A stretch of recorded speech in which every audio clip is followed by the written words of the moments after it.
Hello, everybody, and welcome back to our next Dragon Age video. Today we've got three people to work on getting their stuff ready. And then I think I figured out where I want to go next. But right now we need to do some background stuff. All right. What is meant by someone like me?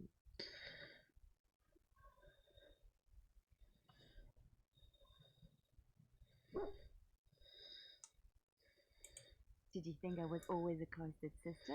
The Chantry provides succor and safe harbor to all who seek it.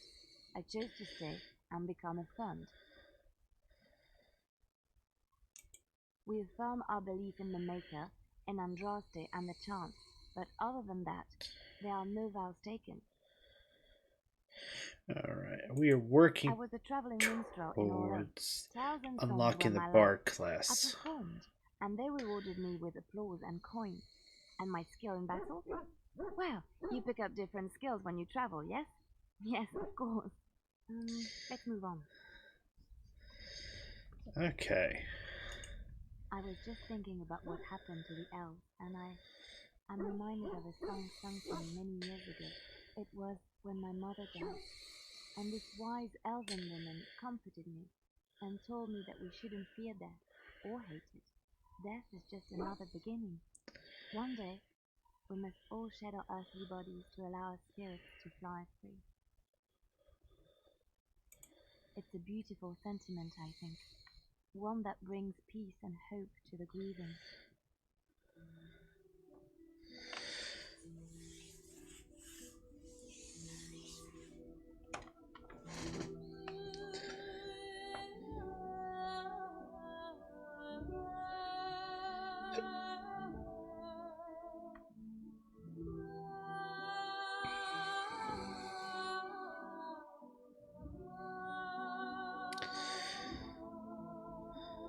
They should really have the other characters gather for this around the fire.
It's actually a really good screen cap of Sten.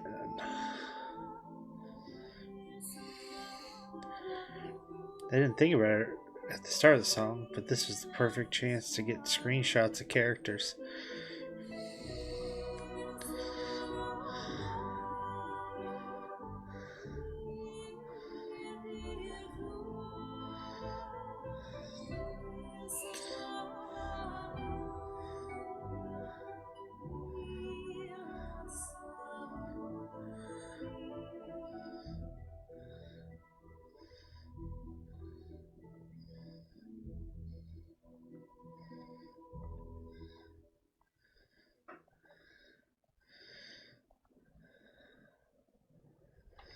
All right.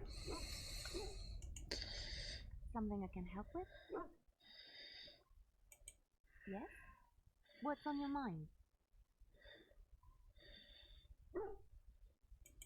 Of course I do. I love stories far too much to keep them to myself. Everyone should be able to benefit from them, I think.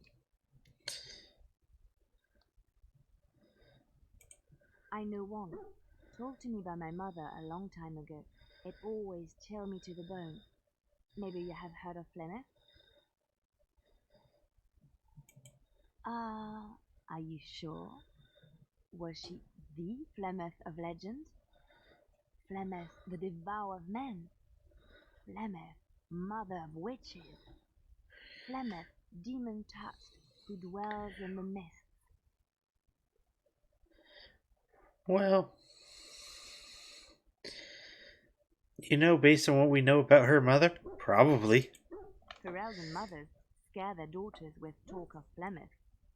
They say that if you're bad, Flemeth will spirit you away and bind you to her forever. They also say that Flemeth mourns her lost beauty and will steal yours through your looking glass if she catches you. That's actually a key phrase for the gifts because there is a mirror to give that you give to Morgan. It's unique to her. Flemeth's beauty was known throughout the land. She had hair like unto a moonless night, skin as pale as winter's first snow, and eyes as beautiful and perilous as the sea. When she came of age, she came to the attention of the Lord of Highever, Conobar, and he took her for his wife. Conobar soon learned that his young bride had the gift of magic. He kept this a secret, for he feared that she would be taken from him. Flemeth stayed with Conobar for some years, and with his blessing she practiced her art. And then one day, a young poet named Osen came to the castle. Flemeth was captivated by Osen's voice, and he by her beauty, and they fell in love. Flemeth longed to be with her true love, and she and Osen fled from Conobar's lands, seeking refuge in the Kokari wilds with the Chasing tribes. They lived there happily for many a year, till the day Flemeth received news that Conobar was dying and longed to see her face one last time. Flemeth's heart swelled with pity for the man who once was her husband, and begged Osen to return to Conobar's side with her. But when Flemeth and Osen entered Highever, they were captured by Conobar's men, and Osen was slain in front of Flemeth's eyes. Flemeth was imprisoned in the highest tower of the castle, there to await Conobar's judgment on her. Distraught at the loss of her love, Flemeth plotted revenge against her husband. She summoned a fey demon, intending for it to wreak vengeance on Conobar, but a spell went awry. The demon possessed Flemeth, turning her into an abomination. The halls of the castle ran red with blood as Flemeth slaughtered Conobar and all his men. The last of Flemeth's humanity melted away, and at dawn she stole back to the wilds to plot and scheme for 100 years. They say she took to her side many chasing men, and with their help begat her daughter witches, who even now prowl the dark places of the Kokari wilds. Alright. Of course, Orlesians enjoy telling stories. I shall tell you my favorite tale of Aveline. Gotta get through these. A long time ago, a girl child was born to a farmer. He had hoped for a son, not a daughter, and so he told his wife to abandon the child in the woods. Before the cold could claim her, the baby was found by a tribe of Dalish elves who took pity on the poor mewling thing and raised her as their own. Aveline, for that is what they called her, grew strong and quick and clever under the guidance of the elves. She learned to wield the sword as well as any man, could kill a deer with an arrow at 100 paces, and was as graceful on the back of a horse as she was on foot.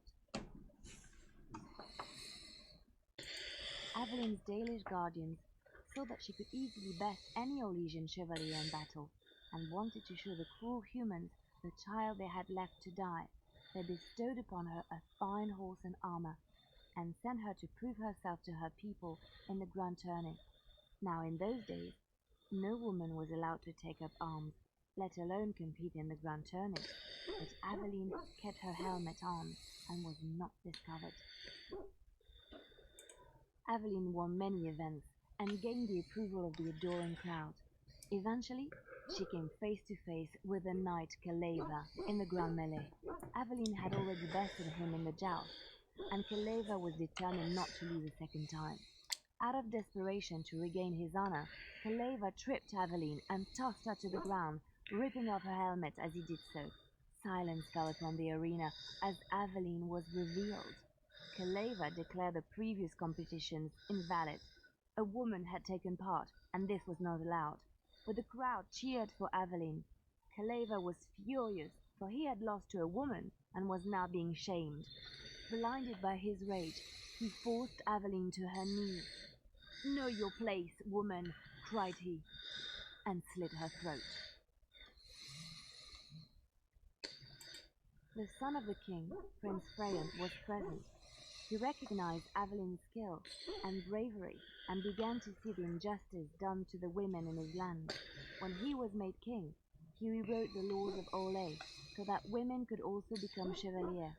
He honored Aveline and knighted her after her death, and to this day, any female who is knighted reveres Aveline the Brave, for she is the patron of all women chevalier. Chantry law says it is man's pride that created the Darkspawn. We'll get In through ancient these. France, the mages of the Tevinder Imperium ruled much of the world we know. In their pride, they thought their magics invincible and imagined that they were greater than the Maker himself. So thinking, they invaded his golden city, planning to take it for themselves and depose their own creator. But they were impure and full of sin, and it is with the sin that they tainted the golden city, corrupting it forever. The Maker cursed them and cast them from his sight. Wherever they went, they spread the taint of their sin. Any land that was touched by the taint became blighted and would suffer no life. Instead, the Darkspawn arose to torment us and remind us of our hubris. Alright. Which one? It will come to you soon, I'm sure. Those stories you don't need to go through. Something I can help with? Yes? What's on your mind? I miss Valraillot. Unlike other cities where the people are the lifeblood and the character, Valraillot was her own person, and her people little more than decorations. There was always music in Valraillot, streaming from the many windows, quiet refrains and triumphant choruses, and always, floating above that all, the chant, coming from the grand cathedral. It was magnificent. Oh, it would take me a day or two to talk about the many splendors of Orlais, her golden fields, her lush meadows. Of course, there are good things and bad things about Orlais, like anywhere else.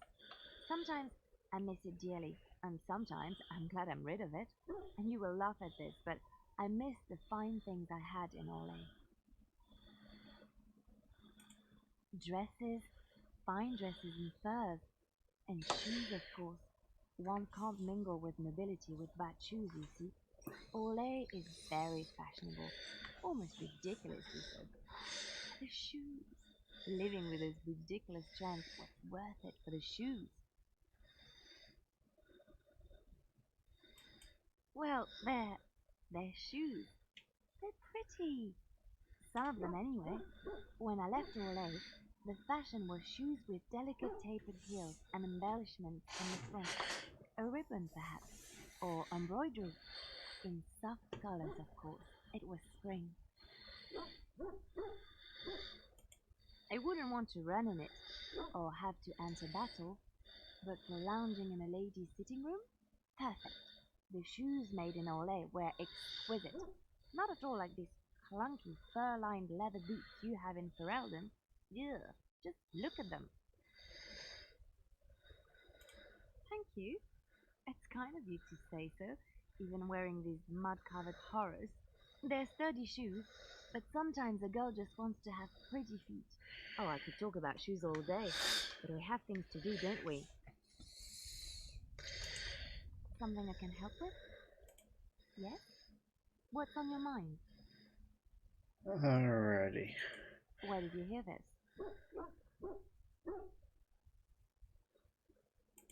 Not all minstrels are spies.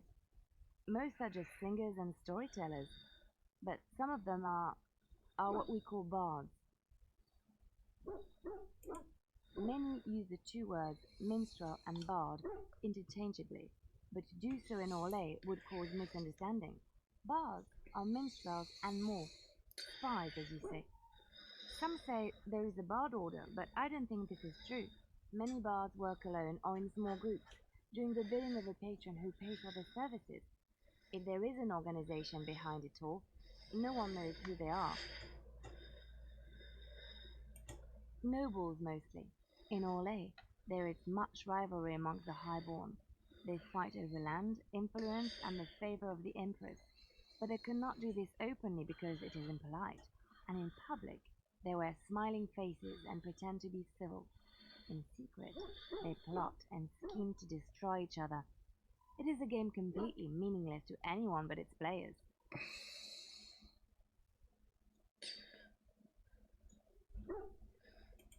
I have revealed too much, it seems, but it doesn't matter what I used to be. It is the past.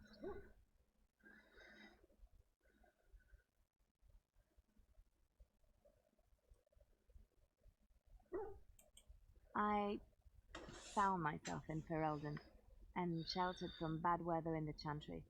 And when the storm passed, I just did not want to leave. I like to see the Maker brought me here. Alright. Something I can help with? I don't think you have the correct aptitude. I could give you some pointers though. You may be able to pass them on to someone you know. Let's just go over there, away from the others. For safety, yes? I expect there shall be daggers flying about willy-nilly for a time. Alright.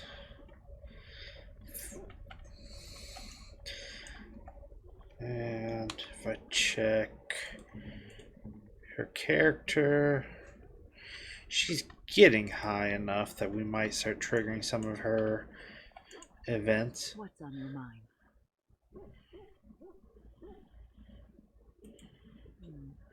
Is something troubling you?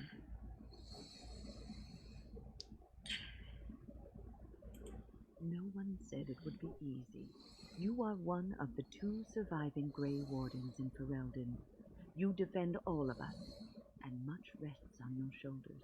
It may not mean much to you, but thank you for having the courage to continue to fight. And that gives me hope. Have you heard much about the Grey Wardens of old?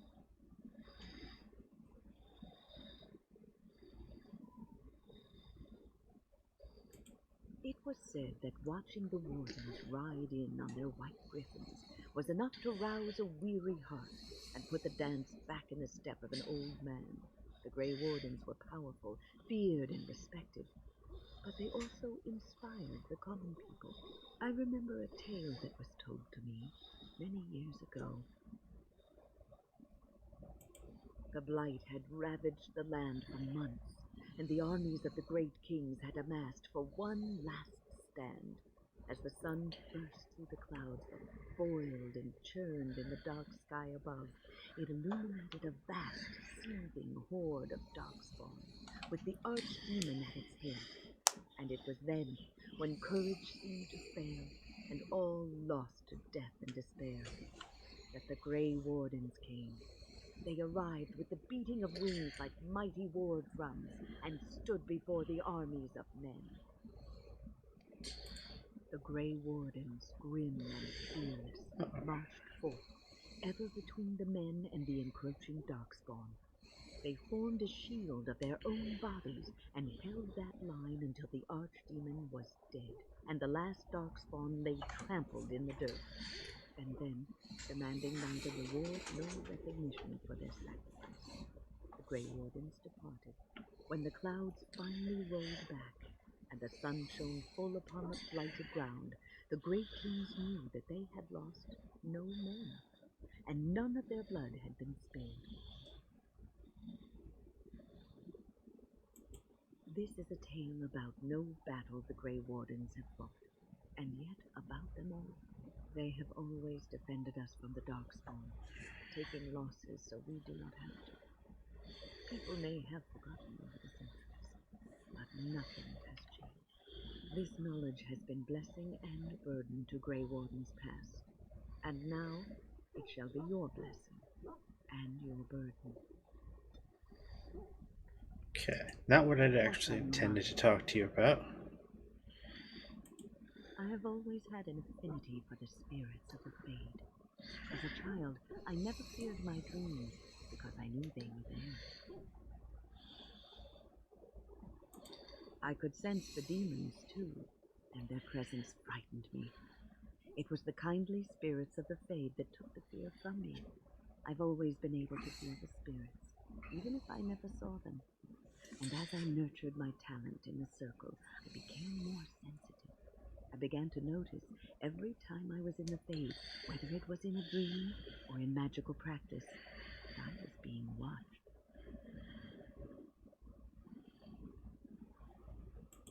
I suppose they must.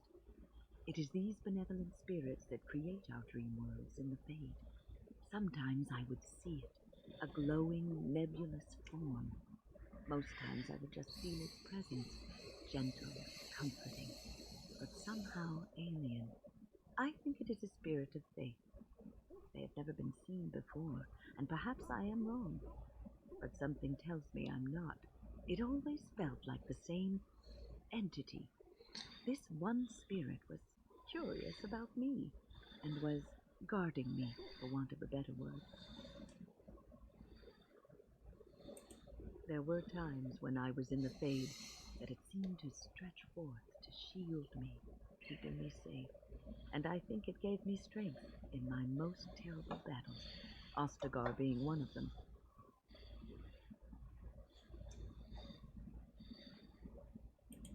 I don't know why I was chosen. Perhaps it knew that there was something more that lay in store for me. I like to think that I was given a rare chance, and I'm going to make the best of the time so generously given to me. I will not lie motionless in a bed with coverlets up to my chin, waiting for death to claim me. That is not the death for me. And so I will fight alongside the Grey Warden, and help prepare him for the task that is yet before him.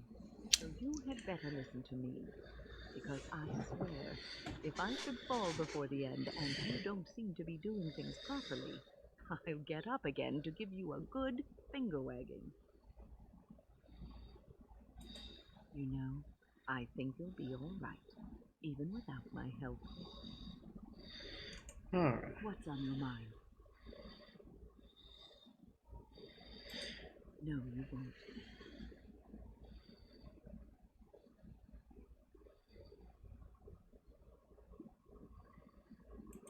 I don't think so either. You would not have been happy living a dull, uneventful life, dying in obscurity. You wonder sometimes, don't you? If your life would be better if you weren't who you are.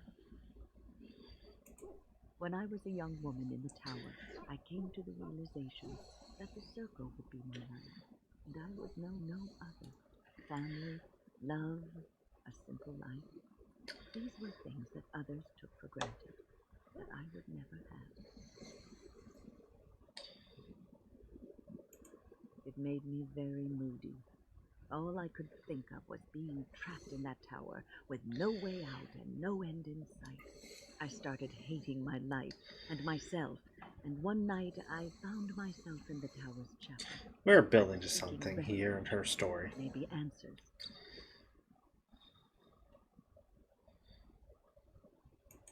I must have looked tearful or made some noise, because the revered mother came out and decided to speak to me. And because I had no one else to talk to, I talked to her. I must have said many silly things, but she told me that the Maker puts us all on our paths for a reason, and fighting our intended course is what causes so much anguish. I thought the old biddy was full of rubbish. I was 15, maybe 16, and I knew everything. So I left, but I always found my way back to that chapel. And as the years passed, I began to see the truth of her words. We were supposed to be polar opposites, mage and priest. we weren't. There was much about us that was the same. The revered mother had lived in the chantry all her life, as I had been in the tower for all of mine. She taught me that you can find your family in the people around you, that you can love your work and find fulfillment in duty, and there is joy even in self-sacrifice. If you put others before yourself, then their well-being is yours, and their happiness is your happiness. You can scream and cry and be angry about life as a Grey Warden, or you can accept it and allow yourself to see the good in it. This is your choice. What's on your mind? Cure me? What, am I sick now? Even you know that you cannot cure the dead, and I'm not the only one dying. You are too. I'm just more efficient about it. Ah, child, your concern is heartwarming, but death comes to everyone, and it is not something to fear. People fear not death, but having life taken from them. Many waste the life given to them, occupying themselves with things that do not matter. When the end comes, they say they did not have time enough to spend with loved ones, to fulfill dreams, to go on adventures they only talked about. But why should you fear death if you are happy with the life you have led? If you can look back on everything and say, yes, I am content, it is enough. I think I've led a good life, a full life, and I, for one, am not afraid of death, whatever it may bring. They say that when you die, your spirit travels through the fade and returns to the Maker. And after that, we'll see, won't we? Alright. What's on your mind? There we go, regrets. I try not to dwell too much on the mistakes of my past, of which there are many. I would go quite mad if I did that. But I do have one regret, the greatest misstep of my life, made even more grave because it had dire consequences for someone else. Years ago, I was assigned as mentor to a lad, Anarin. He was my first apprentice. Anarin was an elf, raised in one of the elven alienages, and he was very mistrustful of humans, especially humans in authority. What Anarin needed was time. Time to get used to his new home, time to emerge from his shell, so we could build a rapport. I gave him no such time. I was young and arrogant. He is a mage, I thought. He needs to grow up and act like one. I expected too much from him too quickly. I gave no consideration to his origin or his feelings, and he retreated further from me. All I could think of was how stubborn he was, how he was throwing away all his talent and his potential just to be difficult. Oh, I dread to think. I was a harsh taskmistress. He might have thought I was a demon in disguise. You cannot plant crops in the cold, wintry ground. You cannot teach a student who is closed off and unresponsive. Patience is what is needed, and I learned that too late to help him. Anarin ran away from the circle one night. I had berated him over some trivial, ridiculous matter that I no longer remember. I drove him away because of something utterly unimportant. He was a child, 14 at the time of his leaving.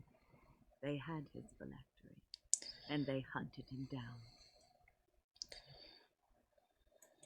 They called him Maleficar, a mage who practices forbidden magic, deserving of death.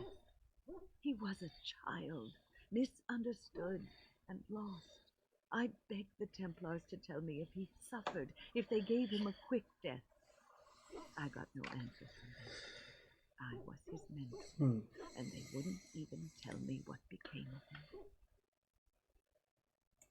I should have known better. I had the best mentors. They were kind, compassionate. Why didn't I learn from them? I failed Anarin. to do was listen to him. He would try to talk to me, and I would tell him to concentrate on his spells. He talked about the alienage sometimes, and the Danish. He always talked about looking for the Danish elves. The Templars are well trained and thorough. That he still lives, it would be a vain hope. The apprentices that came after Anarin benefited greatly from the lessons I learned from him. In a sense, he was my teacher, and I his student. And there it is, my story, my one greatest regret. All right. And we finally have progressed those enough to the point where we can start advancing down those storylines. And we've reached a half hour already. So, next time we are going to be going back in, if I open up my journal, to my companion's quest.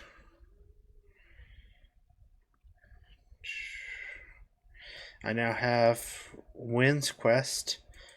This one is so hard to do. It's going to take me a while before I actually get to it.